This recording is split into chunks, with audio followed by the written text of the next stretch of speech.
Piracy নিয়ে কথা বলতাম না, যদি এটা আমাদের বাংলাদেশ ইন্ডাস্ট্রি না হয়ে এটা যদি বলিউড হলিউড এই টাইপ হইতো তাইলে এত চিন্তা করার কিছু ছিল না, কারণ তারা পাইরেসি নিয়ে এত ভাবে না, কারণ তাদের পাইরেসি হলেও সমস্যা হয় না। শাকিব খানের আপকামিং সিনেমা প্রিন্স, এই প্রিন্স সিনেমার পাইরেসির বিষয়ে আজকে আমি কথা বলবো। Hello everyone, welcome back to my channel.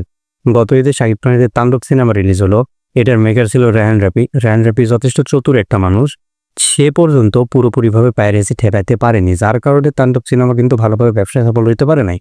তবে হ্যাঁ, তাদের যে টাকা লগ্নি করা হয়েছিল সেটা তুলে ফেলছে, এটা ঠিক আছে, আবার টুকটাক হয়তো একটু লাভের মুখ দেখছে, কিন্তু যে পরিমাণ ব্যবসা করতো এই তাণ্ডব সিনেমাটা সেটা কিন্তু করতে পারে নাই।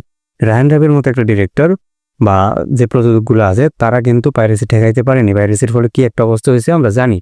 তো যার কারণে আমার যা মনে হয় সেটা আমি ভিডিওতে বলতেছি। আমার মনে হয় প্রিন্স টিমের এখন থেকে প্ল্যান করা উচিত যে কিভাবে এই পাইরেসি আমরা ঠেকাইতে পারি। পাইরেসি যেন না হয় শুধু খেয়াল রাখতে হবে, প্রয়োজনে তারা তথ্য মন্ত্রণালয়ে কথা বলবে, তারা আরও কোথায় কি করতে হবে না করবে আমরা তো সব জানি না, বাট হ্যাঁ তাদের চেষ্টা করতে হবে যাতে আমার সিনেমাটা পাইরেসি না হয়, প্রিন্স সিনেমা যেন পাইরেসি শিকার না হয়। তো এইটার জন্য যত রকম কার্যক্রম করতে হবে সেটা অবভিয়াসলি এখন থেকে শুরু করা উচিত বলে আমি মনে করি। আর আপনারা কি মনে করেন? আমার সাথে কি একমত? চাইলে আপনি কমেন্টে জানাতে পারেন।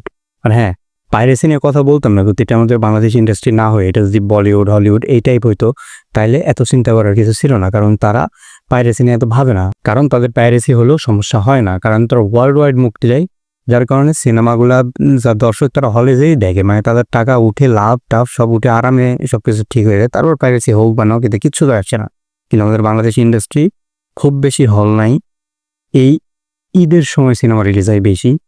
তো এই সময় যদি পাইরেসি হয়ে যায়, এই যে বছরে একটা দুটো সিনেমা এটা যদি পাইরেসি হয়ে যায় তাহলে এই যে হল যে কয়টা আছে এর অর্ধেক হয়ে যাবে কনফার্ম।